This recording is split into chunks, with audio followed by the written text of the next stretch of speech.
कि आपकी हमारी समीक्षा पे क्या राय है। और अगर आपने हमारा फेसबुक पेज फॉलो नहीं किया तो फेसबुक पेज भी फॉलो कर लीजिएगा। तो आइए सुनते हैं इस प्रमुख सवाल। बीजेपी चांद पर पहुंचने की होड़ लेने में लगी हुई है। अनुराग ठाकुर ने तो कह भी दिया है कि ये तो शुरुआत है, अब सूरज और शुक्र तक जाने की तैयारी है। आप याद कीजिए कि कुछ दिन पहले जब चांद की बात हुई थी तो इसी कार्यक्रम में हमने कहा था कि बीजेपी अब सूरज तक जाने की बात करेगी, लेकिन अब सूर्य तक जाने की बात ऑलरेडी अनुराग ठाकुर कर रहे हैं।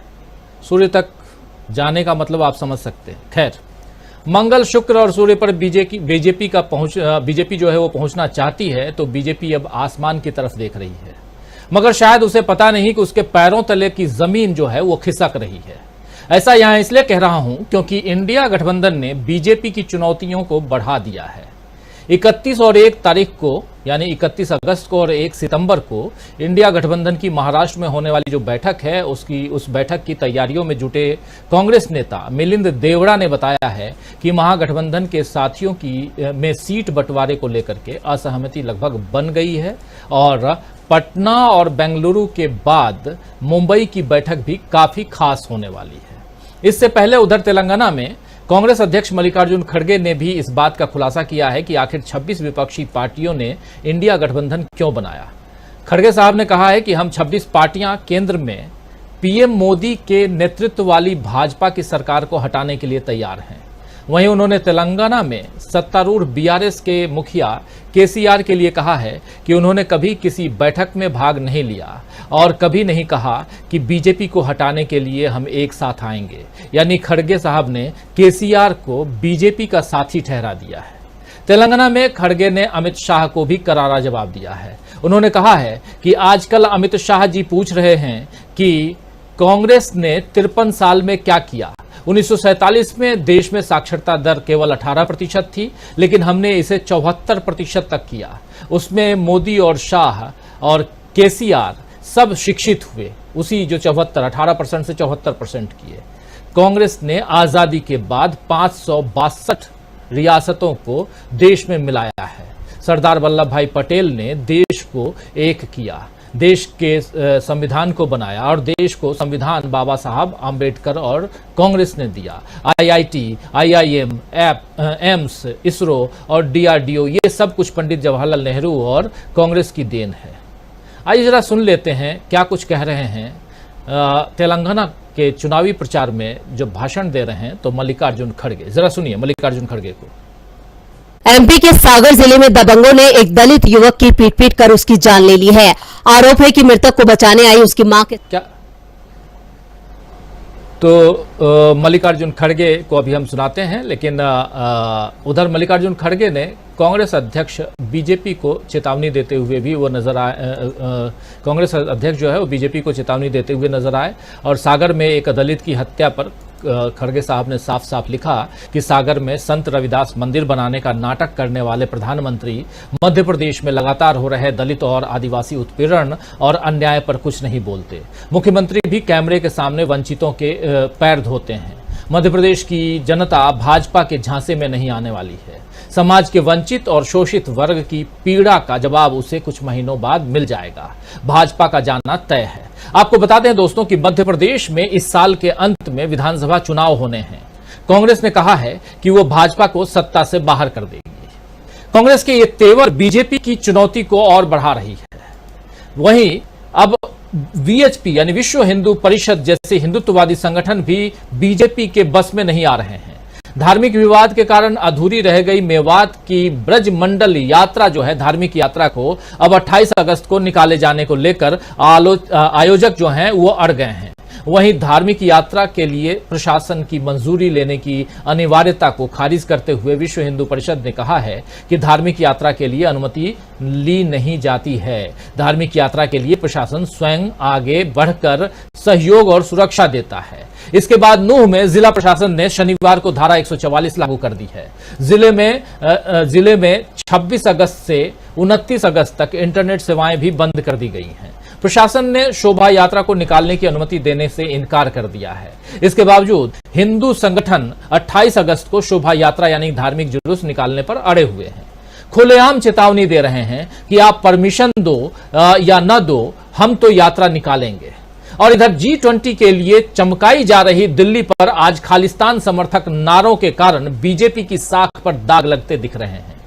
दिल्ली पुलिस के मुताबिक दिल्ली के 5 से ज्यादा, जी हां, 5 से ज्यादा मेट्रो स्टेशन की दीवारों पर किसी ने खालिस्तान समर्थक नारे लिख दिए दिल्ली में।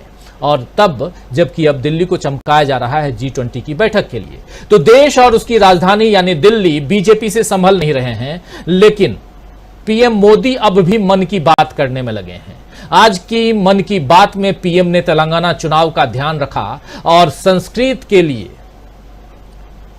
तेलुगु का भी, वहां संस्कृत के साथ साथ तेलुगु का जिक्र करते हुए कहा कि भारत की एक और मातृभाषा है, गौरवशाली तेलुगु भाषा है। 29 अगस्त को तेलुगु दिवस मनाया जाएगा, ये कह रहे हैं नरेंद्र मोदी, देश के प्रधानमंत्री। वहीं चंद्रयान मिशन को लेकर उन्होंने कहा कि आपको याद होगा कि इस बार मैंने लाल किले से कहा है कि हमें महिलाओं के नेतृत्व में डेवलपमेंट को राष्ट्रीय चरित्र के रूप में सशक्त करना है।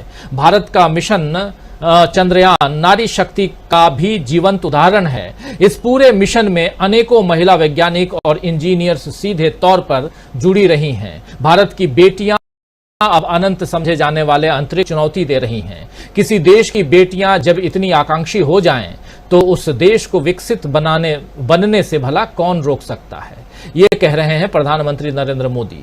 जब पीएम ये नारी शक्ति के बारे में ये सब कह रहे थे, तो उन्हें महिला पहलवानों और मणिपुर की महिलाओं का शायद ध्यान नहीं आया होगा। वैसे पीएम महिलाओं पर और उनके द्वारा चलाए जा रहे उद्योगों पर ध्यान न दें, लेकिन राहुल गांधी का एक वीडियो आज आया है जिसमें कड़वी सियासत में मिठास घोल दी है राहुल गांधी ने। दरअसल कांग्रेस सांसद राहुल गांधी 7 दिनों के लद्दाख दौरे के बाद अब श्रीनगर में हैं, लेकिन आज उनका एक वीडियो कांग्रेस ने जारी किया है जो तमिलनाडु के ऊटी जिले का है। आप जानते हैं दोस्तों कि इस मानसून सत्र के दौरान राहुल गांधी की संसद की सदस्यता बहाल हो गई थी। राहुल गांधी संसद में वापस आ थे। सांसदी बहाल होने के बाद राहुल गांधी ने अपने संसदीय क्षेत्र वायनाड का दौरा किया था, जो केरल में है। केरल के अलावा राहुल गांधी तमिलनाडु के ऊटी भी गए। ऊटी के पास बसे हुए मुथुनाडु गांव में टोडा आदिवासी समुदाय के लोगों से उन्होंने मुलाकात की और यहां पर राहुल गांधी की आदिवासियों के साथ डांस करते हुए तस्वीरें भी सामने आई थीं, आप याद कीजिए। और इसी दौरान उन्होंने इस चॉकलेट फैक्ट्री का दौरा किया था। इसको लेकर राहुल गांधी ने ट्विटर पर एक वीडियो शेयर करके अपना अनुभव शेयर किया है और मॉडीज चॉकलेट की कहानी बताई है। ट्विटर पर वीडियो शेयर करते हुए राहुल गांधी ने लिखा है कि 70 अविश्वसनीय महिलाओं की एक टीम ऊटी की प्रसिद्ध चॉकलेट फैक्ट्रियों में से एक को चलाती है। मॉडीज चॉकलेट्स की कहानी भारत के एमएसएमई की महान क्षमता का एक उल्लेखनीय प्रमाण है। नीलगिरी की मेरी हालिया यात्रा के दौरान जो कुछ सामने आया वो यहां दिया गया है, आप भी देखिए, ये कह रहे हैं राहुल गांधी। अब चलिए आप भी देखिए, तो जरा हम देख लेते हैं। शुरुआत करते हैं राहुल गांधी ने जो ट्वीट करते हुए पहला वीडियो जारी किया है, उस वीडियो को देखते हैं। जरा स्क्रीन पर लाइए। We are from Modi's. We've been a chocolate brand in the hills, in the Nilgiris from 1951. I've got around 70 ladies working for me and they are the breadwinners of their families. What is the GST that you pay? 18%, the highest percentage. So that's a problem in the whole country. Notice after notice after notice. Well, our thing is that GST should just be one tax. Correct, sir. So how can we help? We have a small industrial estate where we are based at and we've been requesting give us a better infrastructure. If you give me a note, Yes, sir. I'll try and see if I can help you. பல நாட்டுக்கு நம்மளுடைய production நல்லா போகணும். இது வந்து ஒரு பெரிய gift opportunity எங்களுக்கு கிடைச்சது. Very good. Can you do me a favor? Can you give me your autograph? Thank you, darling. Thank you, sir.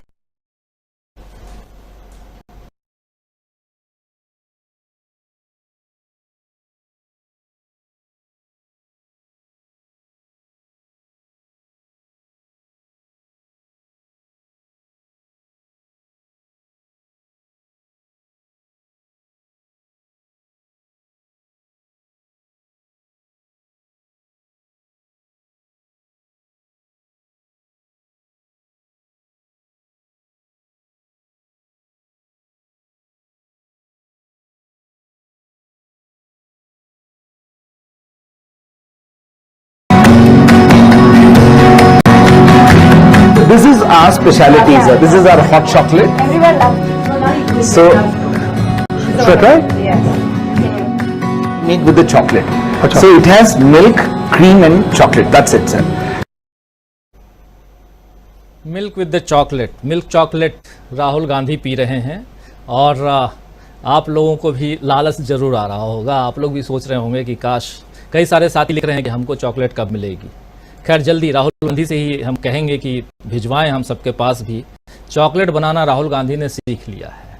Chocolate मिठास है, प्रतीक ही नहीं मिठास है उसमें, लेकिन चॉकलेट की जैसी मिठास क्या राजनीति में है? शायद नहीं। वहाँ तीखी नोक झोंक होती है। और क्या जो मैं से जो पैगाम ऊटी से राहुल गांधी दे रहे हैं, वो पैगाम क्या उधर से दूसरी तरफ से जब प्रधानमंत्री नरेंद्र मोदी भाषण देते हैं तो उधर से भी वैसा ही मिठास, वैसे ही चॉकलेटी मिठास जो है वो आप तक पहुंच पाती है? शायद नहीं, आप कहेंगे। प्रोफेसर अखिल स्वामी जी, आपके पास आना चाहता हूं, आपसे समझूं जरा। राहुल गांधी की जो ये बातें हैं, कभी बाइक से चलते हैं, कभी ट्रैक्टर चलाने लगते हैं, धान की रोपाई करते हैं, कभी वो बस में चढ़ जाते हैं, महिलाओं से बात करते हैं, गिग वर्कर्स से मिलते हैं और उनके लिए 5 लाख रुपए का, अभी देखिए कि राजस्थान में इन लोगों ने नया नियम गिग वर्कर्स के लिए, यानी कि स्विगी और जोमेटो के जो डिलीवरी बॉय हैं उन लोगों के लिए ये लेकर के आ गए। उनकी चिंता कर रहे हैं। चिंता यहाँ भी चॉकलेट बनाने वाली फैक्ट्री में जो लोग हैं उनके लिए भी कर रहे हैं। वो आगे हम बताते हैं, आगे देखेंगे हम उसको भी। लेकिन ज़रा इस राजनीति को समझाइए, क्या ये राजनीति सत्ता के सीढ़ी को चढ़ के ऊपर तक पहुँचाने में कामयाब साबित होती हुई दिखाई दे रही है? देखिए, राजनीति वास्तविकता में जो राहुल गांधी कर रहे हैं, ये बता रहे हैं श्रम का महत्व। श्रम का महत्व क्या है? देखिए, जो भी जिस रोजगार में है, मैं शिक्षक हूं, मेरे लिए शिक्षा जो है मेरे पेट भरने का साधन है और अपने बच्चों से संवाद करना मेरे लिए बहुत पूजनीय काम है। जो भी व्यक्ति जो काम करता है उसके लिए वो पूजा स्थल होता है। जो भी काम करता है, जूता गांठने वाला जो है उसका भी वो रोजगार है, वो उसको माथा लगाता है, अपने माथे से लगाता है। तो राहुल गांधी हर प्रकार के श्रम को श्रद्धेय बना रहे हैं और एक प्रकार का पूजनीय स्थल बता रहे हैं। दूसरी एक और बहुत बड़ी घटना राजीव जी घटी है पिछले 2 दिन के अंदर, जिसका मैं उल्लेख करना चाहता हूं। थोड़ा सा पृष्ठभूमि बता दूं। एक बार क्या हुआ, गुरु वशिष्ठ जो थे वो राजा दशरथ के पास गए। उन्होंने कहा, राम लक्ष्मण को मेरे पास दीजिए, हमें हवन करना होता है, हवन में विघ्न होता है। तो राजा दशरथ ने पूछा कि हवन में विघ्न होता है तो इसमें राजपूत बालक क्या करेंगे? हवन करना तो ब्राह्मणों का काम है, आप हवन कीजिए। उन्होंने कहा कि गुरु वशिष्ठ ने, हवन तो हम करेंगे, लेकिन जो दैत्य आते हैं, जो राक्षस आते हैं, ऊपर से हमारे हवन को खराब करते हैं, उनको रोकने के लिए हमको आपके पुत्र द्वय की जरूरत है, हमें लक्ष्मण की जरूरत है। देखिए, जो राहुल कर रहे हैं, जो इंडिया वाले लोग कर रहे हैं, वो कर रहे हैं यज्ञ। और आज एक घटना घटी है, आपको उसके बारे में पता होगा। अन्नदाताओं ने, किसानों ने ये प्रण लिया है कि ये जो यज्ञ हो रहा है, ये जो हवन हो रहा है, देश को जोड़ने का जो यज्ञ हवन हो रहा है, इसमें जो भी बाधा डालेगा हम उसको ठीक कर देंगे। राकेश कैथ ने ये खुला स्टेटमेंट दिया है कि अगर मेवात के अंदर, नूह के अंदर आपने वहां यात्रा निकालकर वहां शांति को, व्यवस्था को भंग करने का प्रयास किया और किसी अल्पसंख्यक को छुआ, तो हम वहां पे 5 लाख ट्रैक्टर, 50 लाख लेके लोग पहुंचेंगे और किसी को घुसने नहीं देंगे। देखिए, ये देश में इस समय आवश्यकता है। जो हमारा समाज सुप्त प्राय हो गया था, जो सो गया था, जो एक प्रकार की व्यग्रता नहीं दिखाता था, जो आदिवासियों पे, दलितों पे, अल्पसंख्यकों पे, क्रिश्चियनों पे, मुसलमानों में, सिखों पे, जो कमजोर लोगों पे जिस प्रकार का हनन हो रहा था, उसमें समाज चुप हो गया था। ये किसानों ने, अन्नदाताओं ने बता दिया कि किसी भी कमजोर पर, किसी भी महिला पर, किसी भी कन्या पर, किसी भी आदिवासी पर, किसी भी दलित पर, किसी भी अल्पसंख्यक पर अगर अपनी गुंडाई के बल पर, अपनी बाहुबल के आधार पे आप कोई गुंडाई करेंगे तो पूरा सड़ा हो जाएगा। और मैं प्रणाम करना चाहता हूं देश के अन्नदाताओं को, जिनको 13 महीने तक इस सरकार ने सताया है। आज वो जागरूक हो गया है, वो खड़ा हो गया है और ये जो मुट्ठी भर बदमाश लोग हैं जो देश में अव्यवस्था फैला रहे हैं, देश को तोड़ रहे हैं, इसके खिलाफ और मेरे जैसे लोग हम इन राकेश टिकैत, अन्नदाता और किसानों को प्रणाम करते हैं और हम कहते हैं हमारे देश में, भारतवर्ष में जो भी कमजोर को सताएगा, जो भी किसी अकेले को पकड़ के भीड़ उसको इकट्ठा करेगी, उस भीड़ तंत्र का हम मुकाबला करेंगे और भारत के जो हमारी एकता अखंडता है तोड़ने का कोई भी प्रयास करेगा हम उसको सहन नहीं करेंगे। तो ये देश में, समाज में इस प्रकार की जागृति जो आई है, राहुल गांधी यज्ञ कर रहे हैं और जो अन्नदाता है, जो किसान है, बने रहिए, चर्चा अभी जारी है।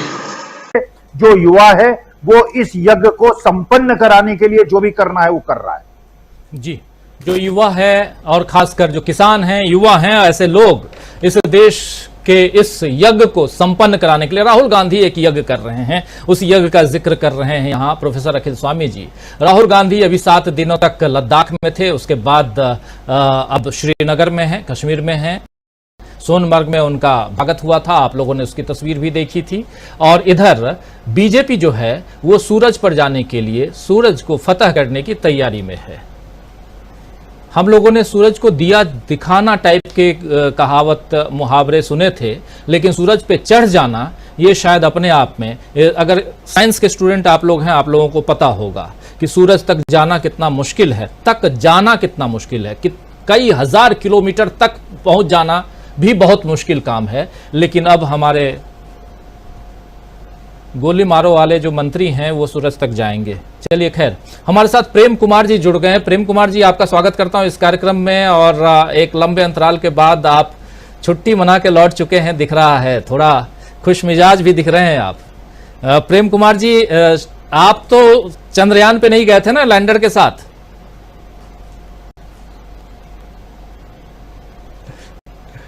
चलिए, देखिए, इधर बहुत कुछ हो गया है। प्रेम कुमार जी, आपके पास ही आना चाहता हूं। प्रेम कुमार जी, राहुल गांधी चॉकलेट बना रहे हैं, ये क्या क्या बनाएंगे? कभी धान रोप देते हैं, कभी चॉकलेट बनाते हैं, कभी दिल्ली के चांदनी चौक पे चले जाते हैं, कुछ खाते हुए दिखाई देते हैं, कभी वो मोटरसाइकिल चलाते हुए दिखते हैं, तो कभी बनाते हुए दिखते हैं। ये कर क्या रहे हैं आखिर, और क्यों इतना परेशान कर रहे हैं वो मोदी जी को? मोदी जी वो सब काम नहीं कर पा रहे हैं जो काम राहुल गांधी कर रहे हैं। मोदी जी सिर्फ एक काम कर रहे हैं, महीने के आखिरी रविवार को मन की बात करते हैं और उसमें सब कुछ कह देते हैं जो वो कहना चाहते हैं। और आजकल तो और भी ज्यादा हो गया। आजकल आज ही देख रहा था कि बहुत ज्यादा भीड़ इकट्ठा करके अलग अलग टेलीविजन चैनल्स पे दिखाया जा रहा था कि देखिए कितना ध्यान से लोग मोदी जी के मन की बात सुन रहे हैं। तो मन की बात और उधर जो कर्म कर रहे हैं राहुल गांधी, चॉकलेट जो बना रहे हैं, दोनों में कितना फर्क आपको लगता है? क्या ये सियासी कुछ गोटियां सेट करेंगी राहुल गांधी के लिए, इंडिया के लिए, या उधर मोदी जी के लिए? देखिए राजीव जी, राहुल गांधी जी को जो विरासत में मिला है, डिस्कवरी ऑफ इंडिया, जो कि देश के अनगिनत लोगों के लिए एक प्रेरणा स्रोत है, भारत को समझने के लिए पंडित नेहरू के शब्द हैं और जिसमें भारत का चित्रण मिलता है। आज उसी परंपरा को राहुल गांधी मॉडर्न युग में, जबकि टेक्नोलॉजी काफी आगे आ चुकी है, वो जी करके देखना चाहते हैं, दिखाना चाहते हैं। एक पॉलिटिशियन के रूप में वो हर वर्ग से मिल करके इस बात को समझ भी रहे हैं कि देश में नफरत का माहौल है तो क्यों है, और ये नफरत का माहौल खत्म होगा तो कैसे खत्म होगा, क्योंकि जब कारण समझ में आएगा तभी उसका निदान भी संभव है।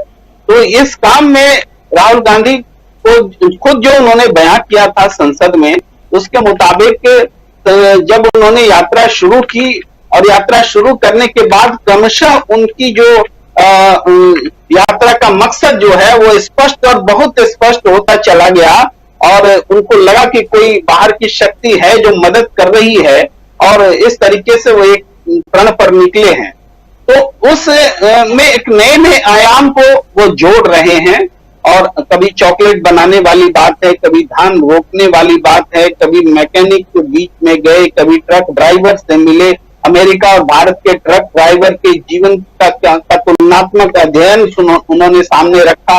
ये सब लोग किताब में रखते हैं, इन्होंने अनुभव से रखा। तो ये एक राजनीति में एक नए किस्म का प्रयोग है। और आपको याद होगा वो एक जैन मुनि ने जो उनके लिए कहा था कि ये वो मुरीद हो गए थे कि ये संत हो गए, आदमी से ऊपर हो गए। ये तो राजनीति में आमतौर पर इस तरीके से देखा नहीं जाता है जिस तरीके से राहुल गांधी राजनीति करते देख रहे हैं जी। तो ये एक उनका पक्ष है। लेकिन हाँ, जो देश में जिस राजनीति को बदलना चाहते हैं राहुल गांधी, वो बहुत महत्वपूर्ण बात है। वो आप देखेंगे आज भी दिल्ली में कोई खालिस्तान का नारा लेकर चला गया और देश की सरकार जो है बैठी रह गई।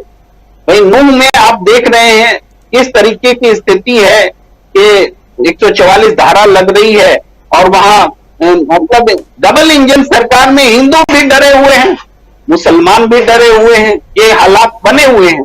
हमने देखा था कि लाल किले में कैसे घोषणा करके कोई आया और झंडा फहरा कर चला गया, ये भी हमने देखा।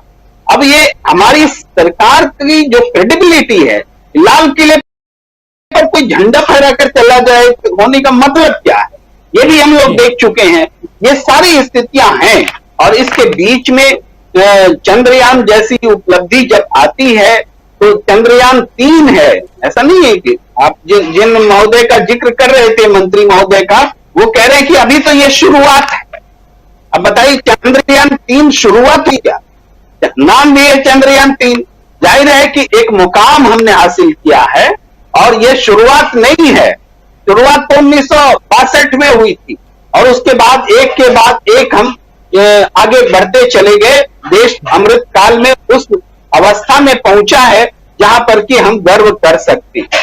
लेकिन इस गर्व के मौके को जिस तरीके से सिर्फ पॉलिटिसाइज करना, फायदा लेना, इस तरह की कोशिश इसलिए हो रही है कि वो चाहते हैं कि जितना विज्ञान आगे बढ़ाए, मोदी जी नहीं होते तो चंद्रयान 3 होता ही नहीं, बीजेपी की सरकार नहीं होती तो चंद्रयान 3 होता ही नहीं। सच बात यह है कि कम से कम अटल बिहारी वाजपेयी जी का नाम ले लेते। चंद्रयान का कंसेप्चुअलाइजेशन तो उन्हीं के दौर में हुआ था जिसको यूपीए सरकार ने इंप्लीमेंट किया और काम करके दिखाया। लेकिन अटल बिहारी वाजपेयी का भी नाम लेने के लिए इन लोगों को डर लगता है। जो कुछ हुआ है सब नरेंद्र मोदी जी के राज में हुआ है, तो ये इस वजह से बहुत लोग बेचैन है। ऐसा नहीं है कि केवल विपक्ष बेचैन है, भारतीय जनता पार्टी में भी लोग बेचैन है कि अगर चंद्रयान अगर अटल बिहारी वाजपेयी जी के समय का कंसेप्चुअलाइजेशन था तो उसका उनका नाम क्यों नहीं लिया जाता है, ये सब लोग पूछ रहे हैं। और जी बिल्कुल बिल्कुल आप सही कह रहे हैं कि ये सब लोग पूछ रहे हैं। और बहुत महत्वपूर्ण बात कि चंद्रयान का भी और क्रेडिट लेना है तो बहुत सारी चीजें हैं, उसका क्रेडिट भी लीजिए क्रेडिट आप नूह का, आप क्रेडिट लीजिए मणिपुर का भी, आप क्रेडिट लीजिए मुजफ्फरनगर का भी, आप क्रेडिट लीजिए ट्रेन में चलते हुए जो आरपीएफ का जवान है वो चुन चुन करके मुसलमानों को गोली मार देता है। ये सब क्रेडिट भी लेना चाहिए जब आप वो क्रेडिट लेने की कोशिश करते हैं। तो खैर ये राजनीति का एक दूसरा पहलू है दोस्तों जो आपके सामने हम रख रहे हैं। लेकिन एक पहलू वो भी है जहां प्यार बरसाने की कोशिश हो रही है, मोहब्बत की दुकान खोलने की कोशिश हो रही है, और वो है राहुल गांधी। जरा आना चाहता हूं बुशरा जी आपके पास, आपसे समझूं बुशरा जी की राहुल गांधी की रणनीति को कैसे देखा जाए। एक पे एक वीडियो, एक पे एक ब्लास्ट कर रहे हैं राहुल गांधी। अभी पिछले दिनों एक वीडियो उन्होंने जारी किया रामेश्वर जी के साथ में खाना खाते हुए। उससे पहले एक वीडियो जारी किया जिसमें वो कुछ महिला किसानों के साथ उनको घर पे बुला के उनके साथ लंच कर रहे हैं। एक वीडियो आज रविवार को उन्होंने जारी कर दिया और रविवार को के दिन ही मुझे लग रहा है कि वो जारी कर रहे हैं। हमारे लिए भी शायद चर्चा का एक विषय बना के दे रहे हैं कि चलिए आज इस पे चर्चा कर लीजिए। लेकिन इम्पॉर्टेंट भी है बुशरा जी इसलिए भी क्योंकि राहुल गांधी की ये रणनीति आज जो नफरत की राजनीति है उस पर क्या भारी पड़ती हुई दिखाई दे रही है, कैसे देखा जाए इसको? राजीव जी देखिए, ये जो हम देख रहे हैं एक तरफ नफरत और दूसरी तरफ मोहब्बत, ये साफ तौर पर देखा जा सकता है कि ये नजरियात की लड़ाई है, ये आइडियोलॉजिकल पॉलिटिकल वॉर है। साफ तौर पर ये दिख रहा है क्योंकि जिस तरह से दोनों तरफ जिस तरह की सियासत होती हुई नजर आ रही है वो साफ तौर पर ये बताती है। एक तरफ मोहब्बत है, एक तरफ सहजता है, एक तरफ कोई दीवार नहीं है आम जनता उस नेता के बीच में। दूसरी तरफ आप ये देखें कि एक तरह का सब कुछ जो है वो एक स्टेज्ड है, मैकेनिकल नजर आता है सब कुछ, कि उन्हीं के दल का जो नेता है वही खड़े होकर स्टेज पर उनकी वाहवाही करता है, उनके कार्यकर्ता ही उस भीड़ का हिस्सा होते हैं, तालियां बजाते हैं, मोदी मोदी करते हैं।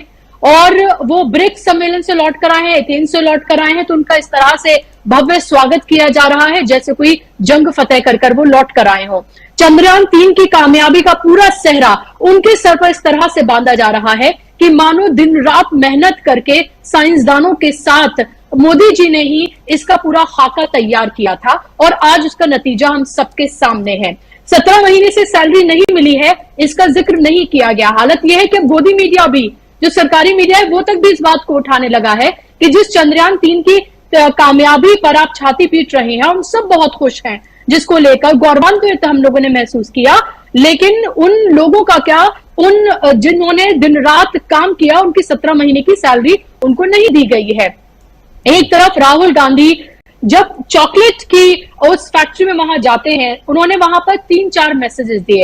एक तो उन्होंने एमएसएमई जो सेक्टर है उसको किस तरह से मजबूत किया जाए और उसकी अहमियत क्या है उसको बताया। गब्बर सिंह टैक्स, जिसको राहुल गांधी गब्बर सिंह टैक्स बोलते हैं, जीएसटी, उसकी बात उन्होंने की और उस पर उन्होंने बात की कि इससे आपको किस तरह का नुकसान हो रहा है और आगे क्या किया जाना चाहिए।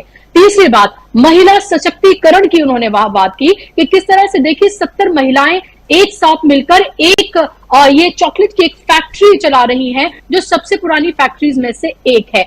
चौथी बात जो उन्होंने मैसेज दिया कि ये जो किचन का काम होता है, ये सिर्फ औरतों तक सीमित नहीं है। वो इतने सहज नजर आ रहे थे उन औरतों के साथ, उन महिलाओं के साथ काम करते में। वो एक मैसेज दे रहे थे कि ये काम हम सबका मिलकर करने का है। और जिस तरह से वो चॉकलेट बना रहे थे, उनके साथ सहज नजर आ रहे थे, था कि वो अपने घर में भी इस तरह से किचन में कहीं ना कहीं कुछ ना कुछ बनाते जरूर होंगे या फिर अपने घर में महिलाओं के साथ मदद जरूर करते होंगे। तो एक तरफ तो आप ये देखिए कि एक भोलापन है, एक मोहब्बत की बात है, किसी से वो मिल रहे हैं, हर वर्ग रहे हैं और कहीं पर भी लोगों के और उनके बीच में कोई दीवार नहीं है। दूसरी तरफ इससे बिल्कुल उलट राजनीति नजर आती है।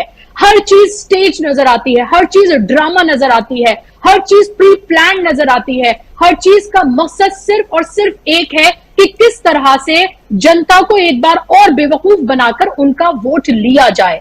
और नफरत जो है किस तरह से हम देख रहे हैं कि वो 8 साल के एक बच्चे को नहीं छोड़ रही है और एक टीचर जो है किस तरह से बच्चे के साथ क्या करती है। न्यू मणिपुर, हर जगह सिर्फ नफरत ही नफरत है और उस नफरत का हिस्सा किस तरह से हमारा गोदी मीडिया बनता हुआ नजर आ रहा है वो भी हमारे सामने है। राजीव जी, ये सवाल किया गया कि जब तृप्ता त्यागी जो है खुद सामने आती है और कहती है कि क्या किस तरह से उसने अपनी बातों को रखा और कहा कि ऐसा नहीं है, ये मजहब के नाम पर ये सब कुछ नहीं किया गया। ये बिल्कुल वैसे ही एग्जाम्पल है कि कोई कत्ल कर दे और कातिल सामने आके कहे कि मैंने कत्ल नहीं किया और पुलिस कहे ओके ठीक है आपने नहीं किया, वो कह रहा है उसने कत्ल नहीं किया।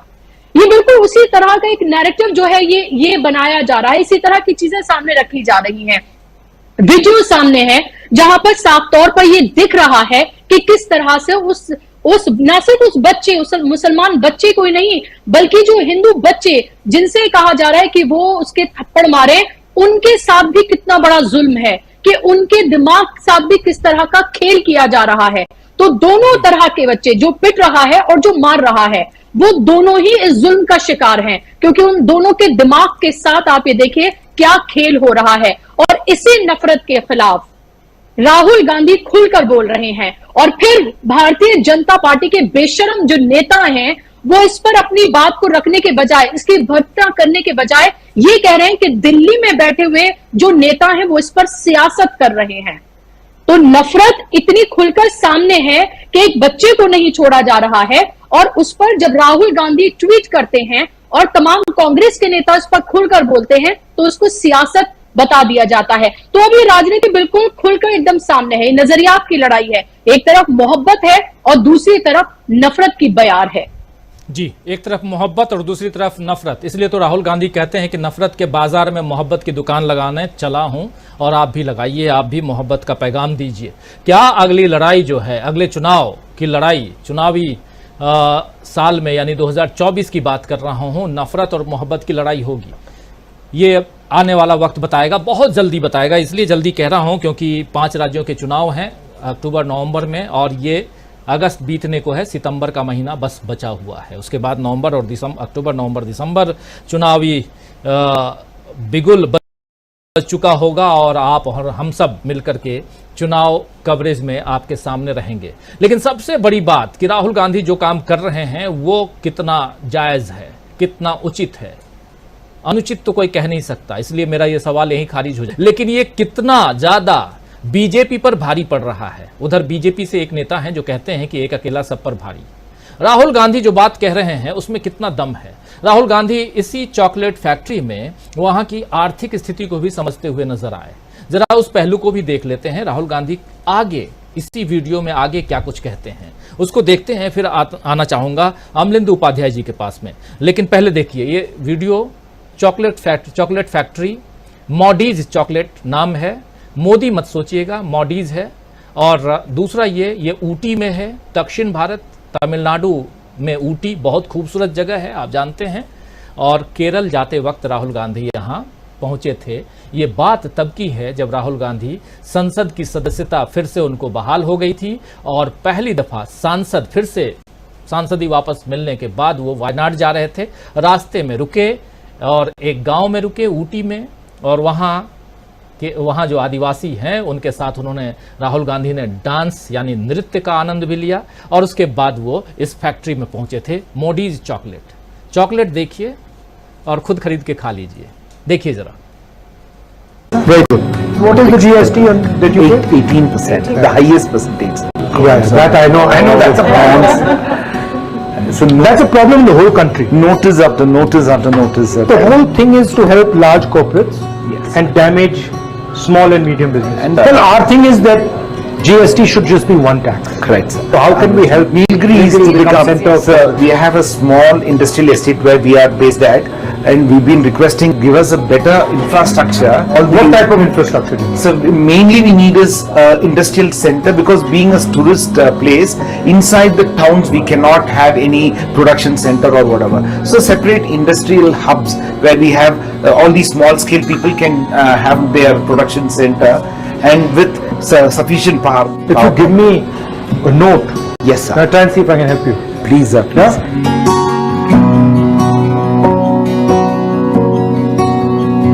Can you do me a favor? Can you give me your autograph?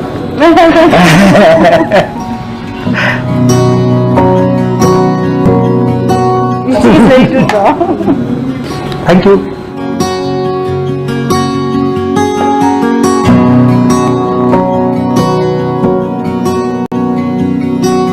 Very good. Thank you. Thank you very much. Thank you very much. Thank you. Thank you. Thank you, darling. You're welcome. Thank you, sir. Thank you. Thank you very much, sir. Thank you. Thank you. Thank you.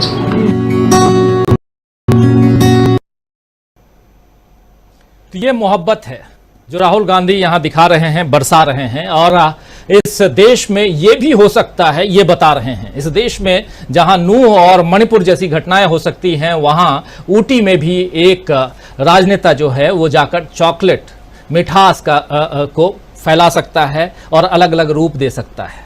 वही रूप यहां दिखाई दे रहा है। जरा आना चाहता हूं अमलिंदु जी आपके पास। अमलिंदु जी, कैसे देख रहे हैं आप राहुल गांधी की राजनीति को? रोज हम बात करते हैं, रोज इस तरह ये सवाल मैं आप लोगों से पूछता हूं, लेकिन रोज सामने जो है यानी ऑब्जेक्ट कुछ और होता है।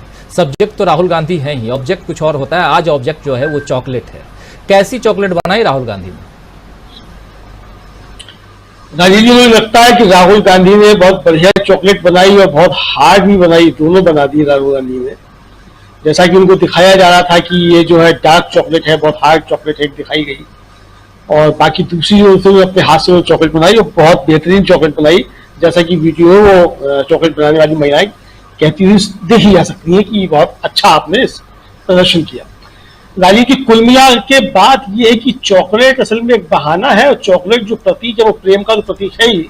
और जब वैलेंटाइन वीक आता है तो उसमें बाकायदा एक चॉकलेट डे भी होता है, तो उसमें चॉकलेट भी जो है लोग देते हैं एक दूसरे को। तो चॉकलेट प्रेम का प्रतीक भी है। और जाहिर सी बात है कि प्रेम से जो है वो लव जिहाद वालों को परेशानी हो जाती है, जो उन्हें प्यार में उन्हें जिहाद दिखाई देने लगता है। तो राहुल गांधी वहां से कई संदेश एक तरीके से देने की कोशिशें कर रहे हैं। एक तो ये कि वो मिठास का संदेश दे रहे हैं, प्रेम का संदेश दे रहे हैं, और वो छोटी सी बच्ची है, वो उनसे जब ऑटोग्राफ मांगती है तो वो कहते हैं कि तुम मुझे फेवर दोगी, अपना ऑटोग्राफ मुझे दो। उस बच्ची का ऑटोग्राफ पे वो लेते हैं। तो ये जो है एक जो है आप समझ सकते हैं कि अंतर जो है हमारे जो महामानव है और राहुल गांधी का, वो ये अंतर भी समझा जा सकता है। हमारे महामानव जब किसी बच्चे को देखते हैं तो उसके कान अमेटते हुए दिखाई पड़ते हैं, और राहुल गांधी जो किसी बच्चे से मिलते हैं तो उसका ऑटोग्राफ मांगते हैं। तो ये एक अंतर है। दूसरा जो अंतर है राजीव जी, वो ये है कि राहुल गांधी सिर्फ चॉकलेट खाने या चॉकलेट बनाने का प्रोसेस देखने के लिए नहीं गए। राहुल गांधी जब बातचीत करते हैं तो राहुल गांधी पूछते हैं कि यहाँ क्या है, उस पर जीएसटी कितना है। तो सज्जन जो बताते हैं कि जीएसटी 18%, तो उस पर राहुल गांधी कहते हैं कि ये तो बहुत ज्यादा है, और इसमें हम क्या कर सकते हैं, क्या आप हमको कोई बना के दे सकते हैं जिसपे कुछ काम करें। यानी कि राहुल गांधी इन सब यात्राओं के जरिए जो है वो अपनी बनने वाली सरकार जो उनकी होगी आगे आने वाले समय में, उसकी क्या नीतियां होंगी और किस तरीके से जो छोटे और मझोले उद्योग हैं जो हमारी भारत की अर्थव्यवस्था की रीढ़ हुआ करते थे और जिनको इस सरकार ने पूरी तरीके से तोड़ दिया है, और खासतौर से कोरोना काल के बाद तो जबरदस्त तरीके से जो है वो हमारे छोटे और मझोले उद्योग जो है उनको तबाह नष्ट किया गया है। तो उनको किस तरीके से सर्वाइव किया जाए, चूंकि असली रोजगार जो राजीव जी है वो यही छोटे और मझोले उद्योग पैदा करते हैं, असली रोजगार यहीं से निकलता है। तो राहुल गांधी जो है वो इन छोटे मझोले उद्योगों को कैसे बढ़ाया जाए और कैसे इनकी जो भारत की अर्थव्यवस्था में जो इनका योगदान है उसको कैसे बढ़ाया जाए, इस पर भी कुल मिलाकर मुझको लगता है ये काम कर रहे हैं। और उसकी नीतियां किस तरीके से बने, सरकार की नीतियां, जिससे इन छोटे और मझोले उद्योगों को लाभ मिले और ये सरसब जो ये आगे जाके फले फूले, उसके लिए भी राहुल गांधी मुझे लगता है इस पर काम कर रहे हैं और समझने की कोशिशें कर रहे हैं कि अगर सरकार इंडिया की बनती है तो किस तरीके की नीतियां लागू की जाए और क्या नई नीतियां बनाई जाए। मुझे लगता है कि ये गंभीर चुनौती भारतीय जनता पार्टी की सरकार के लिए है। और जैसा कि राहुल गांधी कह भी रहे थे कि भाई छोटे और मझोले उद्योगों को जो है वो जबरदस्त तरीके से क्रश किया गया है और कुछ खास पूंजीपतियों के समर्थन में जो ये सरकार काम कर रही है। तो ये चीजें साफ देखी जा सकती है सरकार की नीतियों में। इस बात को अच्छी तरीके से देखा और समझा जा सकता है कि सरकार की सारी नीतियां जो है कुछ खास औद्योगिक घरानों को लाभ पहुंचाने वाली हैं, और सारी नीतियां जो उसकी हैं वो हमारे छोटे और मझोले उद्योग हैं जो हमारी अर्थव्यवस्था की रीढ़ है, उनको जो है तबाह करने की नीतियां इस सरकार की रही हैं। तो राहुल गांधी उस पर जबरदस्त तरीके से बात कर रहे हैं। दूसरा राजीव जी ये है कि अगर आप फर्जी चाय वाले होते हैं तो आप नाले की गैस से चाय बनाने लग जाते हैं। राहुल गांधी जो है जब जाते हैं और देखते हैं कि किस तरीके से बन रहा है, चॉकलेट बन रही है, उसकी क्या प्रक्रिया है, और खुद बना करके देखते हैं, तो ये समझने की कोशिश भी करते हैं कि इस व्यवसाय के अंदर क्या क्या दिक्कतें हैं, क्या क्या समस्याएं हैं और किस मेहनत के साथ जो है ये होता है। तो इसलिए जो है वो उस चीज को समझने की कोशिश कर रहे हैं कि आने वाले समय में किस तरीके से उन उद्योगों को लाभ पहुंचाया जाए और फर्जी जो है वो नाले की गैस से चाय बनाने की आवश्यकता ना पड़े। राहुल गांधी लगता है इस पर भी राजीव जी काम कर रहे हैं। बाकी अब देखते हैं आगे जब चर्चा होगी तो उस पर बात करेंगे राजीव जी। बिल्कुल, राहुल गांधी इस पर भी काम कर रहे हैं, आगे चर्चा जरूर करेंगे हम। और समझते हैं कि आना चाहता हूं डॉक्टर दीपक पाचपोर जी, आपसे कैसे देखते हैं इस राजनीति को आप, राहुल गांधी की राजनीति को? दीपक जी। राजीव जी, सही बात तो ये है कि ये जो राजनीति है ही नहीं, ये दरअसल जो लोगों के साथ जो कनेक्ट होना है, ये किसी भी ऐसे व्यक्ति को जिसके बारे में अभी से ये कहा जाने लगा है कि पीएम इन वेटिंग, जो शायद प्रधानमंत्री बन सकता है, उसके लिए निश्चित रूप से ये एक पाठ है, सबक है। आप याद कीजिए जब 1912 में 11-12 में जब गांधी जी लौटे थे तो उनके गुरु थे गोपाल कृष्ण गोखले, उन्होंने कहा था कि अभी 2 साल तक केवल तुम भारत घूमो, इसके समस्याओं को जानो, यहाँ का जीवन देखो, उसके बाद ही कोई बात कहना या उसके बाद ही कोई बात करना। क्योंकि उसके पहले तक आप जिस दुनिया को देखते हैं, मानते हैं कि यही सच है, वैसा कुछ होता नहीं है।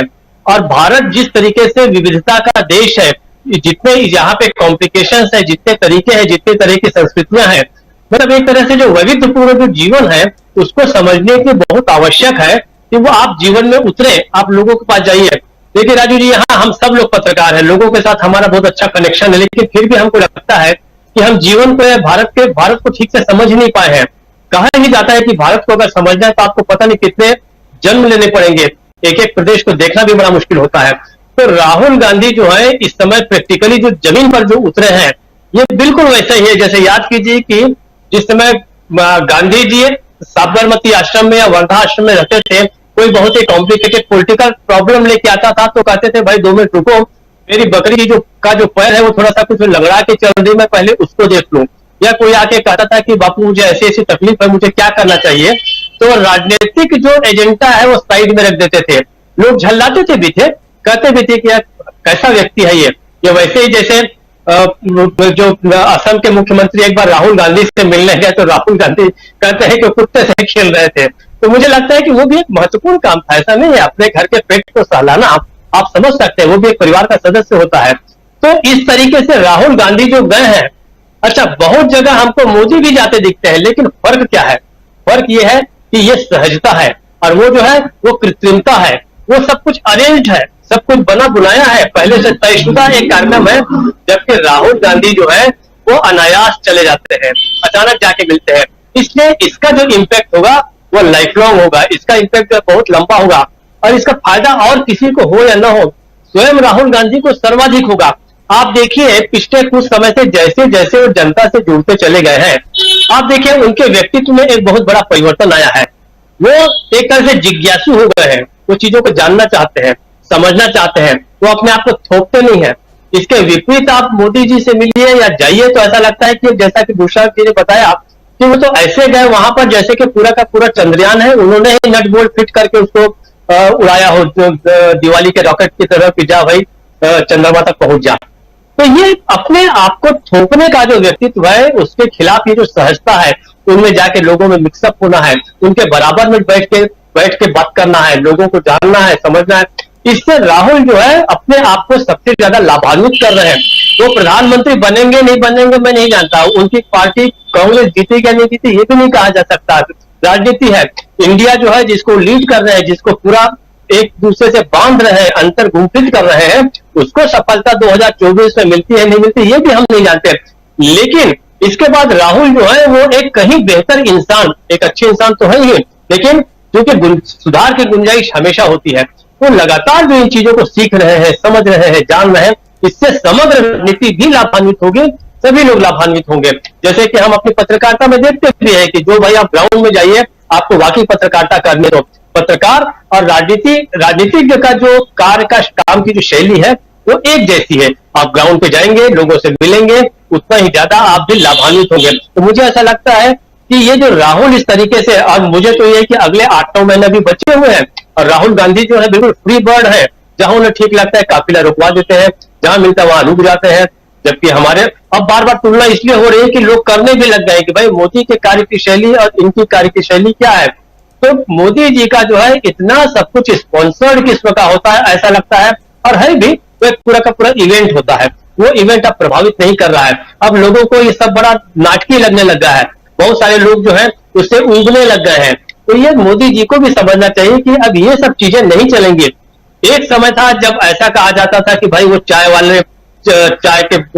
बेचने के रूप में उन्होंने काम किया, गरीब घर के बच्चे हैं, तो लोग बड़े प्रभावित होते थे। लेकिन जैसे जैसे पता चल गया कि वो जो बैकग्राउंड है वो सबका सब फैब्रिकेटेड है, वो सबका सब जो है वो बनाया हुआ था, तो अब लोग जान रहे हैं कि ये सब आडंबर है। तो आडंबर के खिलाफ हमेशा से ही सहजता जो है वो जीतती आई है राजीव जी। तो व्यक्तित्व के रूप में पहली जो जीत है वो राहुल गांधी बहुत पहले, याद से नहीं, चॉकलेट फैक्ट्री से नहीं, बहुत पहले वो लड़ाई जीत चुके हैं। और मोदी जो है उनको अब कॉपअप करना है, इनके पीछे पीछे जाना है, इनको पकड़ना है। लेकिन मोदी के लिए मुझे नहीं लगता कि अपने प्रोटोकॉल से, अपनी प्रवृत्ति से, अपनी तासीर से कहीं बाहर आके वैसे सहज हो पाएंगे। तो ये राहुल गांधी की असली बात है कि संपूर्ण राजनीति को एक सहज कर रहे हैं। उम्मीद करते हैं कि बाकी राजनीतिक भी इससे सीखेंगे और हमें उसी जमाने में लौटेंगे जो आज से 25-30 साल 40 साल पहले हम देखते थे कि हमारे नेता बड़े सहज हुआ करते थे, कहीं भी बैठते थे, कहीं चाय पी लिया करते थे। तो वो राजनीति जो है लौट आएगी, तभी जो है हमारे जो मूलभूत मुद्दे हैं, वो मूलभूत मुद्दे जो है वो राजनीतिज्ञ के कानों तक पहुंचेंगे और कभी संसद में भी पहुंचेंगे, ऐसा मुझे लगता है। तो ये बड़ी लाभकारी राजनीति है जनता के लिए भी। राजीव जी जी बिल्कुल, जनता के लिए लाभकारी राजनीति। लेकिन क्या राहुल गांधी ने पहली लड़ाई जीत ली है, जैसा कह रहे हैं डॉक्टर दीपक पाचपोर जी? प्रोफेसर अखिल स्वामी जी, समझूं आपसे जरा, क्या लगता है आपको, पहली लड़ाई जीत ली राहुल गांधी ने? और ये लड़ाई जो है वो 2024 की है, उससे पहले की बहुत सारी लड़ाई होगी, लेकिन उसमें पहली लड़ाई, कौन सी लड़ाई आखिर राहुल गांधी जीत चुके हैं? देखिए, दीपक जी ने एक संदर्भ लिया, उससे मुझे ऐसा लगा, देखिए हमने बने रहिए, चर्चा अभी जारी है। जीवन में मैंने बहुत सारे इंटरव्यू दिए हैं। जब भी मैं इंटरव्यू देने जाता था तो दो प्रश्न जरूर पूछे जाते थे। पहला, आपकी एजुकेशनल क्वालिफिकेशन क्या है और आपका एक्सपीरियंस क्या है। इसका मतलब यह था कि जो मुझे नौकरी देने वाला था वो ये सोचता था कि क्या मेरी एजुकेशनल क्वालिफिकेशन जिस पद के लिए मैंने अप्लाई किया उससे मेल खाती है या नहीं, और दूसरा जो मेरा वर्क एक्सपीरियंस है उससे वो मेल खाती है कि नहीं। यही एचआर का सिद्धांत कहता है कि जो क्वालिफिकेशन और एक्सपीरियंस हो और जो पद की आवश्यकताओं उसके बीच में संबंध है कि नहीं। तो जैसे कहा दीपक जी ने, आप सोचिए, मैंने मान लीजिए जीवन में चाय बेची होती, मान लीजिए मैंने 20 साल चाय बेची होती, 30 साल मैंने भिक्षा मांगी होती, 15 साल मैंने सन्यास किया होता, उसके बाद मैंने एमए भी किया होता, मान लीजिए मैंने ये सब किया होता, तो जिस पद के लिए आपने अप्लाई किया है उस पद से उस क्वालिफिकेशन और एक्सपीरियंस का कोरिलेशन तो होना चाहिए ना। अगर मैंने इंजीनियरिंग की है और फाइनेंस में एमबीए किया है तो मुझे मिल्क फेडरेशन का चेयरमैन थोड़ी ना बना देंगे, क्योंकि मेरा जो योग्यता है, मेरा जो एक्सपीरियंस है और जो पद की अर्हता है। तो अगर मैं पढ़ाता हूं फाइनेंस और आप मुझसे कहें आप फिजिक्स पढ़ा दीजिए, तो मैं फिजिक्स कैसे पढ़ा दूंगा। तो ये जो बैकग्राउंड है आपका, उस बैकग्राउंड का और प्राइम मिनिस्टर पद की आवश्यकताओं का, तो राहुल गांधी, राजीव जी जो कर रहे हैं, राहुल गांधी आज की तारीख में जब भी कोई प्रधानमंत्री बनेगा 1.5 साल 1 साल के बाद जब पता चलेगा, वो चॉकलेट फैक्ट्री के मालिकों को भी आश्वासन देंगे कि हां मेरे पास आए थे और मेरे काम को देखा था और अपने हाथ से किया था, ही नोज इट। जब वो ट्रक ड्राइवरों के पास जाएंगे, ट्रक ड्राइवर्स को भी लगेगा ही नोज माई प्रॉब्लम्स। जब वो स्विगी और जोमेटो के उनके डिलीवरी बॉयज के, मतलब इतने किसानों से मिल रहे हैं, रोप रहे हैं, चॉकलेट बना रहे हैं, इसका मतलब यह है कि देश के 70-80% जनता को वो अभी तक ये आश्वासन दे चुके हैं कि जो आपकी कठिनाइयां हैं, जो आपकी परेशानियां हैं, जो जीएसटी से आप परेशान हैं, जो एमएसपी मिलने से नहीं आप परेशान हैं, उन सब चीज को मैं आत्मसात कर चुका हूं और मैं इनको इंप्लीमेंट करूंगा। चलिए, एक बात। दूसरी बात, जैसे वो जो गोली मारो फेम के हैं अनुराग ठाकुर साहब, उन्होंने कहा कि हम सूर्य में भी जाएंगे और हम शुक्र ग्रह में भी जाएंगे। मेरे ख्याल से उन्हें पहले शुक्र ग्रह में जाना चाहिए, क्योंकि उनके गुरु शुक्राचार्य जो है वो शुक्र ग्रह से संबंधित हैं और इंडिया के गुरु जो बृहस्पति हैं वो इंडिया से संबंधित हैं। तो जो आपको पता ही होगा कि देवताओं का गुरु कौन है और दैत्यों का गुरु कौन है। तो इसलिए अच्छा, ये एक बड़ी आश्चर्य की बात है राजीव जी, आप बात कर रहे हैं चंद्रमा तो चलिए लैंड कर गए, अब आप सूर्य और शुक्र वहां जाने की, शुक्र ग्रह में जाने की बात कर रहे हैं। अरे मणिपुर क्यों नहीं जा रहे हैं? आप मेवात क्यों नहीं जा रहे हैं? आप जहां लोग पीड़ित हैं, जहां पीटे जा रहे हैं, जो मारे जा रहे हैं, जहां उन पर पेशाब किया जा रहा है, वो तो आपके देश के नागरिक हैं। अरे आपको वोट चंद्रमा के निवासी थोड़ी देंगे। अगर वहां पे मान लीजिए चंद्रमा में कुछ लोग मिल गए या शुक्र ग्रह में कुछ लोग मिल गए, उन्होंने थोड़ी वोट देके आपको प्रधानमंत्री बनाया है।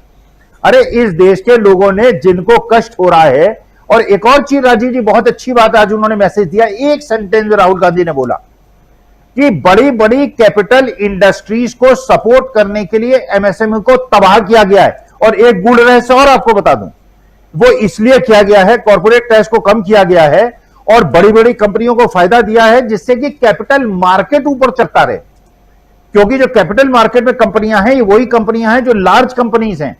तो अगर स्मॉल स्केल इंडस्ट्री खत्म होगी और लार्ज स्केल इंडस्ट्री की तरफ प्रॉफिट ट्रांसफर होगा और कॉर्पोरेट टैक्स कम हो जाएगा, तो प्रॉफिट आफ्टर टैक्स बढ़ जाएगा, अर्निंग पर शेयर बढ़ जाएगा, शेयर प्राइसेस जो है वो बूम कर जाएंगे और ये दिखा पाएंगे, देखिए इकोनॉमी कितना अच्छा काम कर रही है। तो देश की अर्थव्यवस्था और हमारी सामाजिक संरचना को जिस प्रकार से आर्थिक रूप से तोड़ा गया है, उधर राहुल गांधी ध्यान दिला रहे हैं। वो ये दिला रहे हैं कि इस देश का विकास तब होगा जो एक बड़ी फैक्ट्री जो 500 आदमियों को नौकरियां देती है, उसकी बजाय हमें 100 छोटी फैक्ट्रियां खड़ी करनी है। और ये लोकल कंजम्पशन की चीजें हैं, चॉकलेट वगैरह, जो कि बहुत ज्यादा इनका इकोनॉमीज ऑफ स्केल और इकोनॉमीज ऑफ स्कोप का बहुत ज्यादा कंपटीशन नहीं होता है। जब तक आपकी प्रॉस्पेरिटी डिस्पर्स नहीं होगी और देश में बड़े और छोटे के बीच का गैप खत्म नहीं होगा, तब की देश की समस्याएं नहीं खत्म होगी। ये राहुल गांधी इंडिकेट कर रहे हैं। तो राहुल गांधी वास्तविकता में जो एक रोड मैप बना रहे हैं कि किस प्रकार से एमएसएमई को, ट्रक ड्राइवर्स को, किसान धान रोपने वालों को, हमको देश में अपने साथ जोड़ना है और बड़े लोगों को बहुत ज्यादा प्रश्रय देके उनको 10 गुना वो पूंजीपति बना के और गरीबों का शोषण करके इस प्रकार से भारतवर्ष राजीव जी नहीं चल पाएगा, ये राहुल गांधी संदेश दे रहा है। लेकिन स्वामी जी एक बात और भी है जो लगातार कही जा रही है कि राहुल गांधी वीडियो बना रहे हैं, फिल्म बना रहे हैं, कितना दम देखते हैं इसमें? नहीं, देखिए राजीव जी, अगर कोई भी चीज जनहित में है, देखिए सुप्रीम कोर्ट ने भी जो निर्णय लेता है वो कहता है जनहित। अगर कोई लीडर ये मैसेज दे रहा है आई केयर फॉर द पीपल, मैं देश की जनसंख्या से एक एक आदमी से प्रेम करता हूं, उसको प्रचारित कर रहा है। देखिए एक जब पूजा करते हैं तो अगरबत्ती जलाते हैं, तो अगरबत्ती जला के अगर आप जो उसकी खुशबू है वो पूरे देश में मैसेज दे रहे हैं, अगर आप देश में मैसेज दे रहे हैं कि जो गरीब आदमी है, जो बेचारा अपने बच्चे का पेट पालने के लिए, अपने परिवार का पेट पालने के लिए संघर्ष कर रहा है, वो देश का नागरिक है, उसको गले लगाने की आवश्यकता है और उसको प्रचारित प्रसारित करने की भी आवश्यकता है। लेकिन अगर कोई किसी के कोई गलत काम करता है जिससे घृणा फैलती है, जिससे नफरत फैलती है, अगर कोई वैसा वीडियो बना के उसको वायरल करता है, उससे घृणा को फैलाता है, उसको रोकने की आवश्यकता है। प्रेम को रोकने की क्या आवश्यकता है, सुगंध को रोकने की क्या आवश्यकता है? तो ये वीडियो तो मोहब्बत का पैगाम पूरे हिंदुस्तान में और पूरे वर्ल्ड में फैला रहे हैं। पूरा विश्व देख रहा है कि एक देश में जहां विद्वेष फैलाया जा रहा है, संगठित रूप से फैलाया जा रहा है, वहां एक नेता है जो प्रेम का संदेश फैला रहा है। तो ये तो जितना फैले, जितना इसका प्रचार प्रसार हो, पूरा विश्व देखे, भारत इतना प्यारा देश है जहां का वुड बी प्राइम मिनिस्टर या प्राइम मिनिस्टर के खानदान का लड़का गरीब से गरीब आदमी से गले मिलके उसके हाथ से खाना खा के, उसको हाथ खिला के खाना अच्छा महसूस करता है। This is the message we should communicate to the entire world. तो मैं तो कहता हूं इसको जो भी इसको देखे वो संदेश वाहक बने और इन वीडियोस को और प्रचारित प्रसारित करे, जिससे प्रेम की गंगा बहे और मोहब्बत की चीजों को बैन कीजिए, उसको मत प्रचारित प्रसारित होने दीजिए। जी जी बिल्कुल। देखिए क्या से क्या हो गया, एक साल में परिस्थितियां कैसे बदल गई और साल भर से आप देखेंगे तो रोज सुर्खियों में राहुल गांधी रह रहे हैं। प्रेम कुमार जी जरा आपके पास आना चाहता हूं, ये जो है ये जो 31 और 1 तारीख को मीटिंग है इंडिया की, उसमें कितना फायदेमंद साबित होने वाली हैं? आने वाले समय में इंडिया कितनी मजबूती के साथ लड़ता हुआ आपको दिखाई दे रहा है, इंडिया अलायंस की बात कर रहा हूं, और आने वाले समय में कितनी मजबूती के साथ मोदी जी को, यहाँ स्पेशली मोदी जी क्योंकि ब्रांड मोदी हैं और एनडीए उनके इर्द गिर्द या उनकी लीडरशिप में ही गठित है, तो उस हिसाब से भी कितनी मजबूती के साथ चुनौती पेश करता हुआ दिखाई दे रहा है?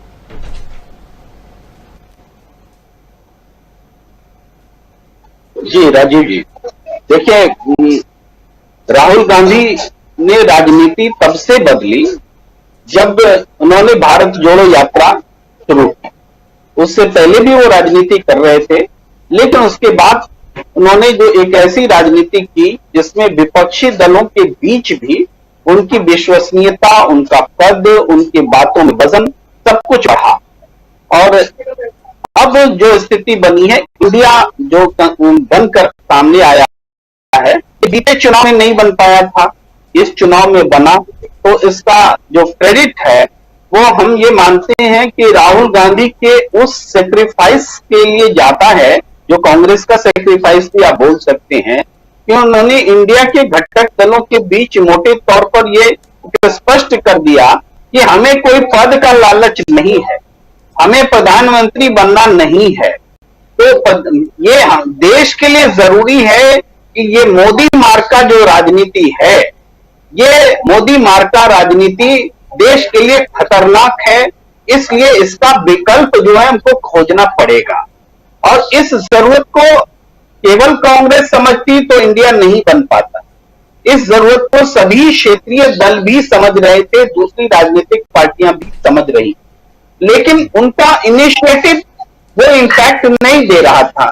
कोशिश तो वो टीआरएस भी कर रहे थे, के चंद्रशेखर राव, ममता बनर्जी भी कर रही थी, सब लोग कर रहे थे, लेकिन वो इम्पैक्ट क्रिएट नहीं हो रहा था कि ये पैदा हो कि सारे संगठन एक छतरी के नीचे आ जाए और इंडिया गठबंधन बने। ये इसलिए बना क्योंकि राहुल गांधी की इंडिविजुअल मेहनत से कांग्रेस ने अपने आप को स्ट्रांगली खड़ा किया। उसमें मल्लिकार्जुन खड़गे जी का भी बहुत बड़ा योगदान है और उन्होंने एक कॉम्बिनेशन जो बनाया, पार्टी को रिवाइव जो किया, वो प्रक्रिया अभी चल रही है, पूरी नहीं हुई है।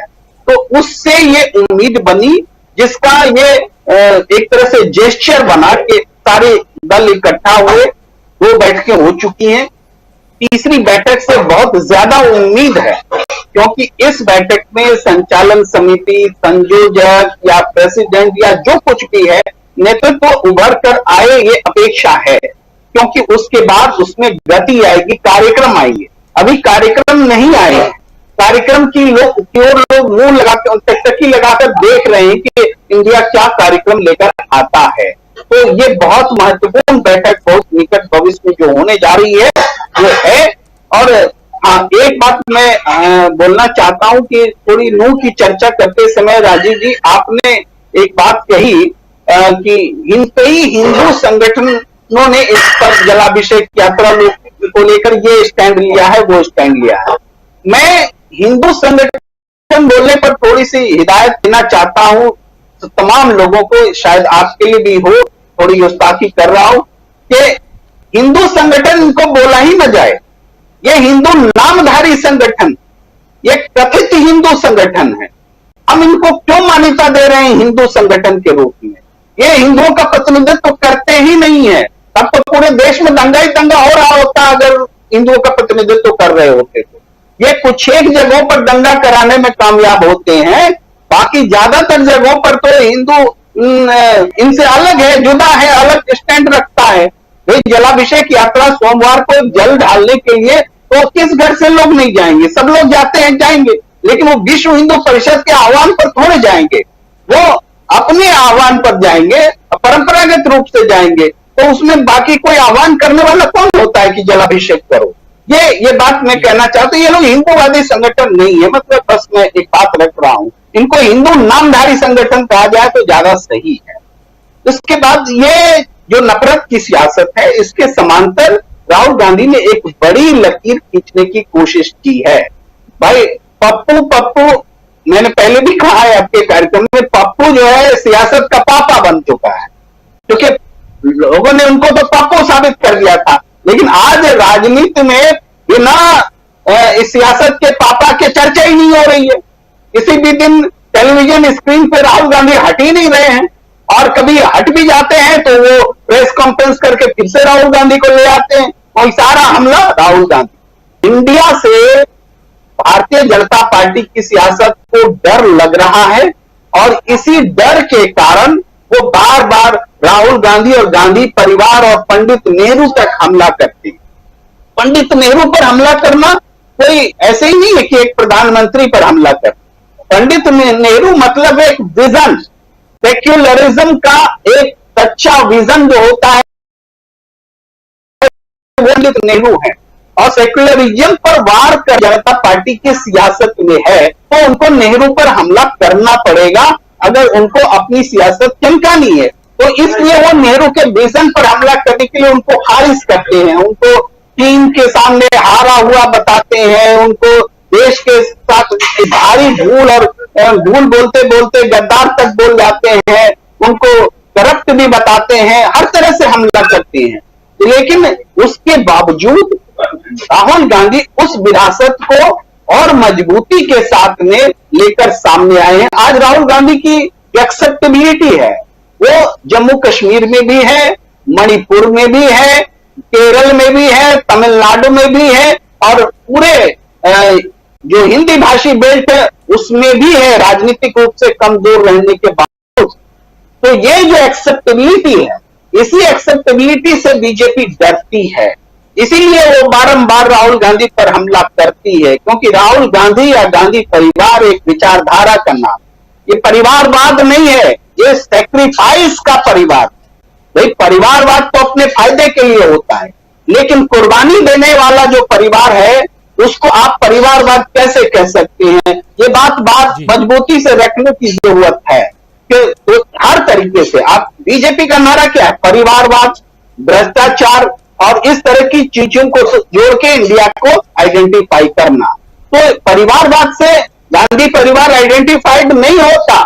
गांधी परिवार तो सेक्रीफाइस करने वाला परिवार है, इसके पैरेलल देश में कोई दूसरा परिवार ही नहीं है।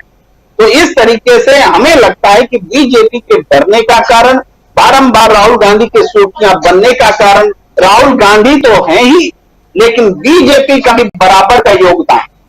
जी दाजी जी, हिंदूवादी संगठन, कथित हिंदूवादी संगठन, आप सही कह रहे हैं। और ये बात स्वामी जी भी कई बार कह चुके हैं पहले भी, और जब कौन हिंदू है कौन सनातनी है इसकी चर्चा जब होती है तो प्रोफेसर अखिल स्वामी जी इस बात को ज़रूर यहाँ मेंशन करते हैं और बताते हैं कि कौन सच्चा है कौन झूठा है। और यही तो ज़रूरत है इस देश में पहचानने की कि सच्चे लोग कौन हैं और झूठे लोग कौन हैं। लेकिन एक अकेला पर क्या इंडिया भारी पड़ता हुआ दिखाई दे रहा है? जो कह रहे थे सीना ठोक के कि मैं अकेला भारी हूँ। ज़रा इंडिया की जो तैयारियां हैं उन तैयारियों का जिक्र शुरुआत में मैं यहाँ कर रहा था मिलिंद देवड़ा के बयान से कि सब कुछ तय हो चुका है। बुशरा जी, आपसे ज़रा समझूं, इंडिया कितना भारी दिखाई दे रहा है और क्या यहीं से परेशानी शुरू हो रही है मोदी जी और उनकी पार्टी की? ये माना जाए जो अभी सर्वे आ रहे हैं, जितने भी सर्वे आ रहे हैं, 2% का अंतर दिखाया जा रहा है। बहुत कम अंतर है। 2% के अंतर में तो बहुत कुछ हो जाता है। और ये भी 8-9 महीने पहले अगर 2% का अंतर है तो 8-9 महीने बाद ये 2-4% तो आगे बढ़ता हुआ दिखाई देगा। और एक उदाहरण यहाँ पे बहुत शानदार उदाहरण सामने आने वाला है। उत्तर प्रदेश के घोसी में इलेक्शन और वहाँ इंडिया अलायंस लड़ रहा है। इसी दिल्ली में दिल्ली यूनिवर्सिटी का भी इलेक्शन हो रहा है, due to, Delhi university teachers association, वहाँ भी इंडिया अलायंस लड़ रहा है। तो कुछ कुछ चीज़ें इंडिया अलायंस के सामने आ रही हैं जो बहुत जल्दी हम लोगों के सामने उसका रिजल्ट के रूप में हम देखेंगे। लेकिन ओवरऑल देखा जाए, जो 2024 की तस्वीर देखी जाए, यहाँ पे बात ये भी हो रही है कि देखिए अरविंद केजरीवाल जा रहे हैं, छत्तीसगढ़ में भी वो चुनाव प्रचार कर रहे हैं, वो मध्य प्रदेश में भी चुनाव प्रचार कर रहे हैं, वो अभी बिहार भी जाने वाले हैं, वो अभी राजस्थान भी जाने वाले हैं। ऐसी चर्चा हो रही है और चर्चा ये भी हो रही है कि अरविंद केजरीवाल जो हैं वो धोखा देंगे। चलिए जो भी हो, लेकिन अभी इतना तो तय है कि अरविंद केजरीवाल 31 और 1 तारीख को मुंबई में रहेंगे। पहले से घोषित कार्यक्रम है, घोषणा कर चुके हैं। सवाल ये नहीं है कि अरविंद केजरीवाल किधर हैं किधर नहीं, सवाल ये है कि इंडिया कितना मजबूत है। और जो खबरें आ रही हैं उसमें 6 और नए दल, ये जो अभी बैठक होगी 31 और 1 तारीख को, इस 26 जो है वो 30 का आंकड़ा पार कर जाएगा। यानी कि 26 दल जो हैं वो 30 दल या 32 दल में परिवर्तित हो जाएंगे और कई दल उसके साथ में आ रहे हैं। इसलिए भी तो कि यहाँ क्या एक परेशानी और उसके बाद से जो भड़ास निकालने वाली बात है वो प्रधानमंत्री नरेंद्र मोदी की हम देख रहे हैं। जैसे वो घमंडिया कहते हैं, कभी वो कुछ और बात कहते हैं, इन सब को देखा जाए। और अगर ये सारी बातें चलिए जायज मान भी लें, लेकिन जनता के ऊपर इसका क्या असर पड़ रहा होगा बुशरा जी? हम सब लोग फील्ड के रिपोर्टर रहे हैं, उस हिसाब से भी आपके जरिए समझना चाहता हूं कि जनता के ऊपर कुछ असर तो पड़ता होगा। मोदी जी कभी आइकन होते थे, क्या आज भी वो आइकन हैं? ये भी समझें जरा आपके जरिए कि क्या प्रधानमंत्री नरेंद्र मोदी के नाम पर अगला चुनाव लड़के बीजेपी जीत सकती है? ये बहुत सारे सवाल हैं जो आज जनता भी पूछ रही है और बीजेपी के लोग भी पूछ रहे हैं, आरएसएस के लोग भी जानना समझना चाह रहे हैं। बुशरा जी।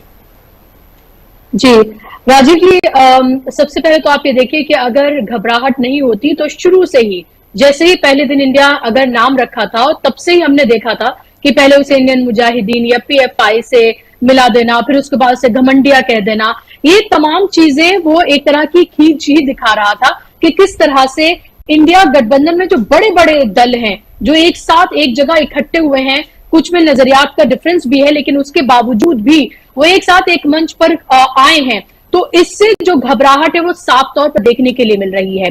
पहले होता यह था कि भारतीय जनता पार्टी एक नैरेटिव सेट करती थी और हम ये देखते थे कि कहीं ना कहीं कांग्रेस उसका जवाब देती हुई नजर आती थी, लेकिन अब उसका बिल्कुल उलट हो गया है।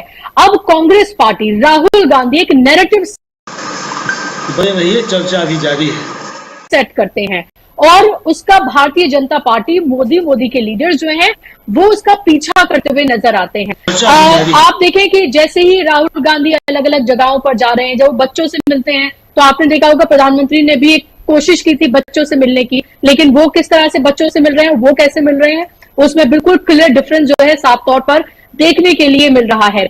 जो परिपक्व वो कहीं ना कहीं से भारी पड़ रही है नरेंद्र मोदी के उस पूरी इमेज पर, जिस पर हजारों करोड़ रुपया जो है वो खर्च किया गया, और वो एक जो बनाई गई वो इमेज अब शैटर्ड होती हुई, टूटती हुई, बिखरती हुई पूरे तरीके से नजर आ रही है। और दूसरी तरफ जिन राहुल गांधी पर हजारों करोड़ रुपया उनकी इमेज को बिगाड़ने में लगाया गया, वो भी पूरी तरीके से धराशायी होता हुआ नजर आ रहा है, और वो एक युवा, एक जन नेता के रूप में लोगों के सामने उभर कर आ रहे हैं। हमें यह भी नहीं भूलना चाहिए कि जितने भी सर्वेज कराए गए हैं वो तमाम सर्वेज जो हैं वो उन चैनल्स की तरफ से कराए गए हैं जो सरकार की गोद में बैठकर पत्रकारिता करते रहे हैं, उनकी तरफ से ये कराए गए हैं, और वो खुले तौर पर ये सर्वेज दिखा रहे हैं। जब इंडिया गठबंधन और एनडीए को लेकर कराया गया था, साफ तौर पर क्लियर डिफरेंस था कि किस तरह से 65% लोगों ने इंडिया गठबंधन चुना था, और अब तमाम सर्वे जो आ रहे हैं साफ तौर पर ये बता रहे हैं कि डिफरेंस बहुत ही माइन्यूट है, और ये पहले जो कुछ महीने पहले कराए गए थे और अब उनमें भी साफ तौर पर डिफरेंस जो है वो नजर आ रहा है, और वो डिफरेंस इंडिया गठबंधन की तरफ जाता हुआ नजर आ रहा है। और ये तब है जब पूरी तरीके से मीडिया कंट्रोल्ड है, जब पूरी तरीके से सरकार के हाथ में तमाम संस्थाएं हैं, और वो किन संस्थाओं का किस तरह से इस्तेमाल कर रहा है, इस सब के बावजूद हमें ये तस्वीर, ये डिफरेंस जो है हमें नजर आ रहा है। अब जो महाराष्ट्र में जो इंडिया गठबंधन की जो तीसरी मीटिंग होने जा रही है, अब इंडिया गठबंधन को भी खाका तैयार करना होगा, और ये खाका लोगों के सामने उन्हें पेश करना होगा। लोग अब इंतजार कर रहे हैं कि इफ नॉट मोदी और अगर इंडिया गठबंधन, तो हम आपको क्यों चुने। आप वो खाका लोगों के सामने इंडिया गठबंधन को अब लेकर आना होगा, लोगों को बताना होगा कि जिन चीजों से वो त्रस्त हैं, जिन चीजों से वो परेशान है, बेरोजगारी, महंगाई से, उन तमाम मुद्दों से जो परेशान है, तो इंडिया गठबंधन के पास उनके लिए क्या खाका तैयार है, ये बात उनको अब लोगों के सामने जाकर करनी होगी, क्योंकि 5 राज्यों में अब चुनाव है, और उसके बाद 2024 का इलेक्शन भी हमसे बहुत दूर नहीं है। और पहले राजीव जी, मोदी के चेहरे पर तमाम जगह, चाहे वो छोटे से छोटा इलेक्शन हो, वो भी मोदी के चेहरे पर लड़ा जाता था, और अब हालत ये हो गई है कि अगर शायद शिवराज सिंह चौहान से लोग शायद कम नाराज हों, लेकिन नरेंद्र मोदी से लोग ज्यादा नाराज हैं। चाहे जो स्टेट के लीडर्स हैं उनसे लोगों की नाराजगी कम हो, लेकिन नरेंद्र मोदी से लोगों की नाराजगी ज्यादा है, क्योंकि बार बार भरोसा कर कर उनके चेहरे पर लोगों ने वोट किया, और लोगों के हाथ अब पूरे तरीके से खाली हैं। उनके पास कुछ नहीं है, उनके पास झूठे वादों की जो एक फहरिस्त है सिर्फ उनके पास है, और लोगों को ये बखूबी नजर आ रहा है कि वो तमाम वादे, जिनको बार बार दोहराना जरूरी नहीं है, चाहे वो किसान की आय दुगनी करना हो, 2 करोड़ नौकरियां हो, वो तमाम वादे बिल्कुल बेअसर और बेमाने थे जो पेश किए गए थे। और अब आप 2024 की बात करने लगे हैं, 2028 की बात करने लगे हैं, 2047 की बात करने लगे हैं, तो लोगों को ये साफ तौर पर समझ में आ रहा है कि किस तरह से झूठ का सहारा लेकर अब तक सत्ता पर काबिज हुआ गया, और आगे भी सिर्फ लॉलीपॉप ही लोगों को दी जा रही है। कोई ठोस कदम क्या उठाए जाएंगे वो नहीं बताया जा रहा है। न के सहारे अब तक जो राजनीति रहे, और 2002 का वो मॉडल देख लोगों ने वोट किया, उन लोगों को तो बिल्कुल ही हक नहीं है इस सवाल पूछने का कि आपने हमें दिया क्या, क्योंकि आपने जो मॉडल देखा वो मॉडल सबके सामने मॉडल था, और वही मॉडल आपके सामने पूरे पेश भी किया जा रहा है। तो 9.5 साल में अगर कुछ दिया गया है तो वो धर्म की अफीम है, अगर कुछ दिया गया है तो वो समाज में एक ऐसी खाई बना दी गई है जिसको पाट पाना अब मुश्किल ही नजर आता है। इसको लेकर जिस तरह से इस सालों की मेहनत के बाद हम एक साथ एकजुट होकर एक प्लेटफॉर्म पर आए थे, अब वो सालों की मेहनत दोबारा से करनी होगी। ये सिर्फ ये कुछ एग्जाम्पल्स हैं जो हमारे सामने आ जाते हैं, बहुत सारे ऐसे एग्जाम्पल्स हैं जो हमारे सामने कभी आ ही नहीं पाते हैं। तो अब जो ये इंडिया गठबंधन की जो मीटिंग होने जा रही है राजीव जी, बेहद महत्वपूर्ण है। सबकी निगाहें इस पर लगी हुई हैं। खासतौर पर महाराष्ट्र में होने जा रही है, ये भी बेहद महत्वपूर्ण है। अजीत पवार एनसीपी से अलग हो गए हैं और अजीत पवार को लेकर जिस तरह की बयानबाजियां हो रही हैं, अलग अलग तरह की जो खबरें सामने आ रही हैं, उन तमाम चीजों से पर्दा उठने वाला है। वो तमाम चीजें क्लियर होंगी और इसीलिए ये महाराष्ट्र की जो इंडिया गठबंधन की मीटिंग है, इस पर सबकी निगाहें लगी हुई हैं। और ये भी एक तरह से देखना होगा कि आगे आने वाले स्टेट इलेक्शन के चुनाव के लिए क्या खाका तैयार होता है और क्या लोगों के सामने रखा जाता है। जी, सबसे बड़ी बात कि ये तीसरी मीटिंग जो है वो उस स्टेट में है जहां बीजेपी का शासन है आज की तारीख में, और इंडिया गठबंधन उसमें कहीं भी उस सरकार में नहीं है। तो यह क्योंकि इससे पहले पटना में जो मीटिंग हुई थी वहां आप जानते हैं इंडिया गठबंधन की सरकार है। बेंगलुरु में जो मीटिंग हुई वहां भी कांग्रेस की सरकार है। और इसके बाद अब ये अपने आप में देखना होगा कि क्या कुछ होगा उस 2 दिन की मीटिंग में। 31 तारीख को सिर्फ डिनर मीटिंग है और उसके बाद 1 तारीख को दिन भर जो मीटिंग होनी है उसमें बहुत कुछ होना है। उसमें इंडिया गठबंधन का लोगो फाइनल होना है, उसमें इंडिया गठबंधन के कोऑर्डिनेटर फाइनल होने हैं, इंडिया गठबंधन का चेयरमैन फाइनल होना है, इंडिया गठबंधन के अलग अलग राज्यों के भी लोग फाइनल होने हैं। और सबसे बड़ी बात कि यहाँ ये भी फाइनल होना है कि क्या पूरा का पूरा चुनाव एक बैनर के तले लड़ा जाए, ताकि किसी भी पार्टी को ये न लगे कि हमको ज़्यादा या हमें कम यहाँ तवज्जो दी जा रही है। तो बहुत कुछ होना है, बहुत अहम बैठक 1 सितंबर को हम आपको पल पल की रिपोर्ट वहां से पहुंचाएंगे। लेकिन आना चाहता हूं डॉक्टर दीपक पाचपोर जी आपके पास। दीपक जी, बहुत इंपॉर्टेंट बात यहां बुशरा जी कह रही थी और उसमें एक चीज़ यहाँ ज़रा आपके ज़रिए समझूं। छत्तीसगढ़ और मध्य प्रदेश और राजस्थान भी, तेलंगाना भी, मिजोरम भी, 3 राज्यों के चुनाव, इसके बाद 4 राज्यों के और चुनाव हैं जो लोकसभा चुनाव के साथ हैं, जिसमें ओडिशा है, आंध्र प्रदेश है, सिक्किम है और अरुणाचल प्रदेश है। ये चारों राज्यों के चुनाव होंगे लोकसभा चुनाव के साथ, यानी कि 5 और 4 9, और एक अगर कृपा बरस जाए चुनाव आयोग की तो जम्मू कश्मीर में भी चुनाव हो जाए तो ये 10 राज्यों के चुनाव अभी बाकी हैं। और अगले ही साल 2 राज्य और भी हैं, महाराष्ट्र है और उसके बाद हरियाणा है, यानी ये दोनों राज्यों के चुनाव आखिर में होंगे ऐसे ही अक्टूबर, नवंबर, दिसंबर में। तो 12 राज्य अभी से लेकर अगले साल जब हम चर्चा कर रहे होंगे तब तक। प्रधानमंत्री नरेंद्र मोदी ब्रांड एम्बेसडर जब कर्नाटक का चुनाव हारते हैं तो ऑब्जर्वर अपना संपादकीय लिखता है और उसमें कहता है कि अब ब्रांड मोदी नहीं चलेगा। आरएसएस का भी मानना ऐसा ही है। कल याद कीजिए कि अपने इसी कार्यक्रम में बैठे थे श्रवण गर्ग साहब, कह रहे थे कि, और मध्य प्रदेश से जुड़े हुए थे, आप भी थे, याद कीजिए, वो कह रहे थे कि मध्य प्रदेश में जितनी ज्यादा एंटी इनकम्बेंसी वहां के मुख्यमंत्री के नाम पर है, उससे ज्यादा, जो बुशरा जी भी कह रही थी उसी बात को वो भी पहले कह चुके हैं और इसलिए यहां आपके सामने रख रहा हूं क्योंकि आप छत्तीसगढ़ से जुड़े हुए हैं, उससे ज्यादा प्रधानमंत्री मोदी के नाम पर है। अगर एंटी इनकम्बेंसी मोदी के नाम पर इतना ज्यादा है तो इसका मतलब है कि कहीं ना कहीं हम 2014 की तरफ जा रहे हैं। और अगर 2014 की तरफ जा रहे हैं, यानी कि जिस समय यूपीए 2 की सरकार थी और मनमोहन सिंह के खिलाफ एक माहौल बन चुका था, सरकार को उखाड़ फेंको वाली बात थी, क्या ऐसा ही अभी देख रहे हैं आप? और क्या इस बार का चुनाव, विधानसभा का चुनाव और लोकसभा का चुनाव लगभग एक ढर्रे पर जाता हुआ दिखाई दे रहा है, जिसमें यह नहीं कि हां आपने तो छत्तीसगढ़ का चुनाव आप जीत लिए और मध्य प्रदेश का चुनाव जीत लिए, कांग्रेस या इंडिया गठबंधन की जीत हो गई, लेकिन 2024 के चुनाव में तो हम ही जीतेंगे और ये जो पूरी की पूरी 65 सीटें हैं मध्य प्रदेश, छत्तीसगढ़ और राजस्थान मिला करके, उसमें से 60 सीट हम ले आएंगे जैसे पिछली बार ले आए थे। ये माना जाए, कैसे देखा जाए? राजीव जी देखिए, अगर इस तरह भारत का पूरा नक्शा उठाकर सामने रखा जाए कि कहां पर जो है वो भारतीय जनता पार्टी बिल्कुल सेफ है, जहां पर वाकई जीत सकती है, तो मुझे तो गुजरात के अलावा ऐसा कोई भी राज्य नजर नहीं आ रहा है। मेरे मतलब अकेला गुजरात ही है जो केवल, गुजरात भी क्यों, गुजरात में केवल ये है कि क्योंकि मोदी जी वापस कहां पे आएंगे, मतलब उनको, उनके लिए, गुजरातियों के लिए बड़ा आवश्यक है कि कम से कम उनका घर, जैसे क्या होता है कि लोग नौकरियों पे बाहर जाते हैं तो उनके परिवार वाले उनके लिए कमरा बना के रखते हैं कि कभी भी गांव वापस आए तो वो रहेंगे कहां। तो उसी तरीके से कम से कम गुजरात को जो है वहां के लोग जो है देखिए गुजराती अस्मिता जो है उसमें इतनी ताकत तो है कि एक ठीक ठाक जगह बनाकर तैयार रखेंगे मोदी जी के लिए।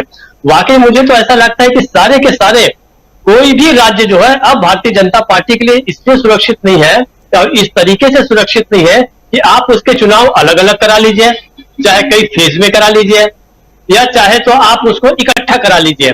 आप ये बताइए कि मान लीजिए कि एक हाइपोथेटिकल कि छत्तीसगढ़ का चुनाव लोकसभा चुनाव के साथ कर दिया जाए, टाल दिया जाए 1 साल के लिए, क्या यहाँ पर कांग्रेस का जो परफॉर्मेंस है वो क्या उसके साथ उसका विलय नहीं हो जाएगा कि भाई लोग कहेंगे कि चलिए हमको मोदी जी को केंद्र में जिताना है तो छत्तीसगढ़ में भी मोदी को जिता दिया जाए।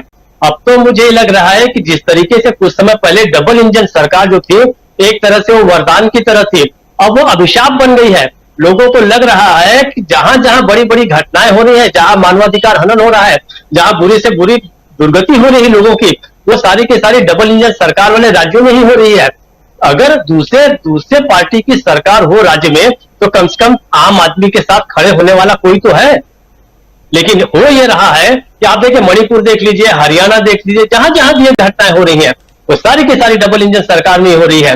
मतलब जयपुर से निकली जो ट्रेन है वो उसने भी जो कुछ हत्याकांड हुआ वो जयपुर में नहीं हुआ, जहां पे कांग्रेस की सरकार थी वो महाराष्ट्र में जाकर हुआ। उसी ट्रेन के अंदर जो शूटिंग हुई उसने जो लोगों को 3 मुसलमानों को गोली से मारा और एक उसके साथ दुर्भाग्य से एक दूसरे सज्जन भी हुए, मीना साहब भी गए, तो ये भी कहा जाए कि वो तो डबल इंजन सरकार भी जहां पर है वहीं पर हो रहा है।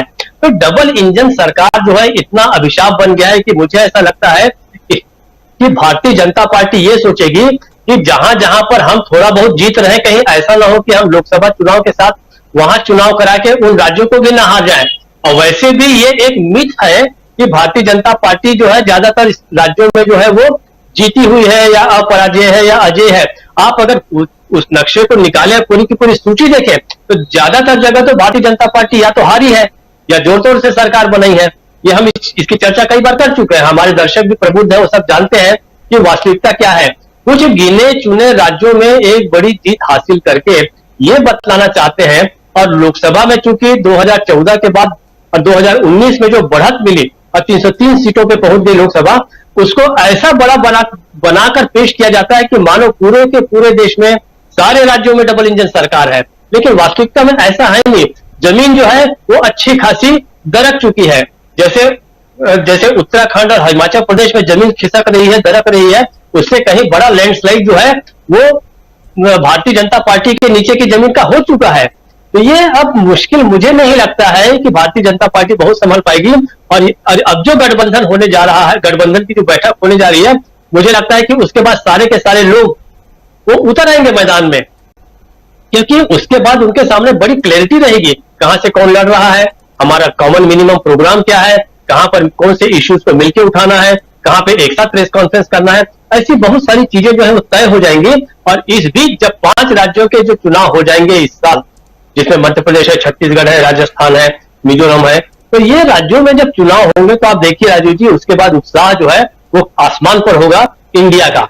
निश्चित रूप से मुझे ऐसा लगता है कि अब जो बीजेपी की टेंशन जो है इसलिए बढ़ी हुई है कि एक तरफ लोगों के साथ कनेक्ट हो रहे हैं राहुल गांधी, और वो अब इस यात्रा को ले जाकर तो समापन उसका जो इस मायने में होगा कि उसको पूरा का पूरा इंडिया गठबंधन जो है वो एक अच्छा शेप ले लेगा। ये सबसे बड़ी भारतीय जनता पार्टी की टेंशन है।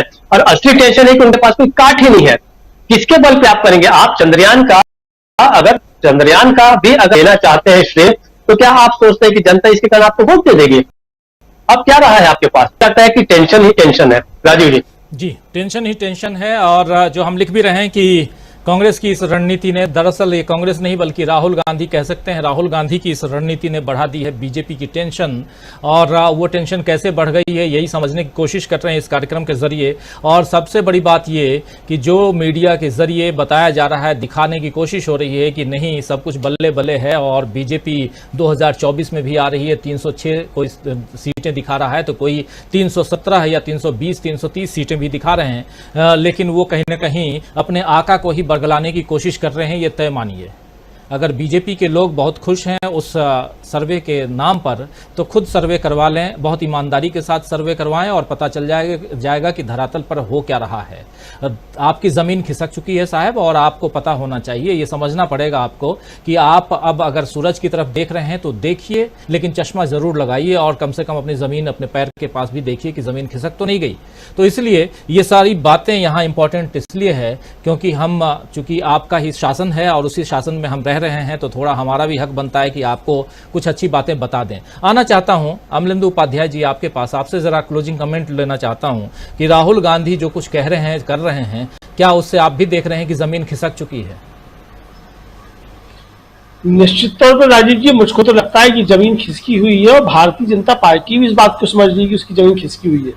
देखिए, ये जो चैनलों के सर्वे आ रहे हैं वो भारतीय जनता पार्टी जानती है कि सर्वे कैसे आते हो, बल्कि वो एक तरीके से कहा जाए तो वही करवाते हैं। इस तरीके मतलब इनके रिजल्ट जो सर्वे के आते हैं, सर्वे होता कुछ भी हो, लेकिन जो रिजल्ट दिखाए जाते हैं तो वो तो वहीं से तय होकर के आता है कि क्या सर्वे का रिजल्ट दिखाया जाना है। असल में भारतीय जनता पार्टी अच्छे तरीके से राजीव जी समझ रही है सारी चीजें, और उसे ऐसा नहीं है कि उनके पास लोग नहीं है जो जमीन के हालात नहीं बताते हैं। अब अगर प्रधानमंत्री अमेरिका से लौट करके जेपी नड्डा को बुला करके पूछते हैं कि क्या हो रहा है देश में, तो इसका मतलब प्रधानमंत्री चिंतित है कि देश के अंदर क्या हो रहा है। तो प्रधानमंत्री को चिंता के अंदर क्या हो रहा है ये जानने की, तो प्रधानमंत्री को लोग सही भी सलाह देते होंगे। ये सब जो हमारा कॉर्पोरेट मीडिया है इसी तरह की सलाह सब नहीं देते होंगे। कुछ लोग तो निश्चित तौर पर प्रधानमंत्री के विश्वास पात्र होंगे जो बताते होंगे कि जमीन पे सब कुछ गड़बड़ हो रहा है। तो ऐसा नहीं है कि प्रधानमंत्री के आसपास सब जो है ऐसी टाइप के लोग इकट्ठा हो रहे हो जो साहब सरकार की जय हो करते रहते हो। अगर ऐसा होता तो प्रधानमंत्री की चिंताएं जो वो समय समय पे दिखाई नहीं पड़ती। उनकी भाव भंगिमा जो है वो साफ बताती है कि प्रधानमंत्री काफी ज्यादा चिंतित हो रहे हैं। तो ये चिंता जो प्रधानमंत्री दिखाई पड़ती है, और फिर ये दावा करना लाल किले पर खड़े होकर के कि मैं ही आऊंगा, तो ये भी जो है वो एक तरीके से उस चिंता को ही जाहिर करता है कि भाई आप क्यों कह रहे हैं कि आप ही आएंगे। अगर आप आ रहे हो, जनता लेकर के आ रही है, तो आपको कहने की आवश्यकता ही नहीं है, जनता अपने आप ले आएगी। तो आप ये धमकी देना चाहते हैं कि होशियार हो जाओ, मैं जबरदस्ती आ जाऊंगा अगर तुमने नहीं आने दिया तो मुझे लगता है कि ये धमकी वहां से होती लाल किले दी जा रही थी कि मैं ही आऊंगा, तो आ नहीं रहे हैं, वो भी जानते हैं नहीं आ रहे हैं। तो ये कुल मिलाकर राजीव जी जो सारी चीजें हैं, कांग्रेस की इस तरीके से खासतौर से राहुल गांधी की जो रणनीति है जिसपे वो काम कर रहे हैं, तमाम वर्गों के पास जा रहे हैं, उनकी समस्याओं को सुन रहे हैं, उनको समझ रहे हैं। और कल कहा भी उन्होंने कार्यबल में कि भाई मैं जगह जगह गया, लद्दाख में और छोटी छोटी जगह पे गया, मैंने आपकी बातें सुनी, समस्याएं सुनी। कुछ लोग जो आके अपनी मन की बातें करते हैं, तो राहुल गांधी मन की बात कर रहे हैं, राहुल गांधी जनता के मन की बातें सुन रहे हैं। तो मुझे फौजी बातें करना और जनता के मन की बातें सुनना, इन दोनों में जो अंतर है राजीव जी, वो आगामी चुनाव दिखाई देगी। क्योंकि राहुल गांधी जब चुनाव में उतरेंगे इंडिया का परचम लेकर के और लड़ेगा, इंडिया जीतेगा भारत का नारा लेकर के जब उतरेंगे मैदान में, तो निश्चित तौर पर उनके सामने एक लक्ष्य होगा, जनता की समस्याएं होंगी और इंडिया का जो आएगा कुल मिलाकर के घोषणा पत्र जिसे कहा जाएगा, या जो वादे गारंटी जो आएंगी, उसमें राहुल गांधी जिन जिन चीजों को समझ के आए हैं, जनता की समस्याओं को समझ के आए हैं, उनके समाधान की कुछ ना कुछ बातें कही गई होंगी। और जबकि भारतीय जनता पार्टी का जो आएगा, जो ये तो वचन पत्र कहते हैं, घोषणा पत्र कहते नहीं है, इनका जो वचन पत्र आएगा तो उसमें बताया जाएगा कि ये जो आप सूरज पे जाने की तैयारी कर रहे हैं, तो अब ये सूरज पे जाएंगे तो होलिका दहन वाली स्थिति भी हो सकती है, गड़बड़ तो मामला बहुत ज्यादा है ना, तो ये भी हो सकता है। तो ये मुझे लगता है ये सूरज पे ही जाने की राज्य की तैयारी कर रहे हैं। तो ईश्वर जो है इनको सूर्य के कोप से बचाए, क्योंकि सूर्य और शनि का जो आपस में बड़ा दुश्मनी भी समझी जाती है। तो ये स्वामी जी जो शुक्राचार्य की बात कर रहे थे, ये काले कपड़ों से डरने वाले लोग जो हैं, ये जब सूर्य पे जाने की बातें कर रहे हैं, तो ईश्वर इनकी रक्षा करे, मैं तो यही कह सकता हूँ राजीव।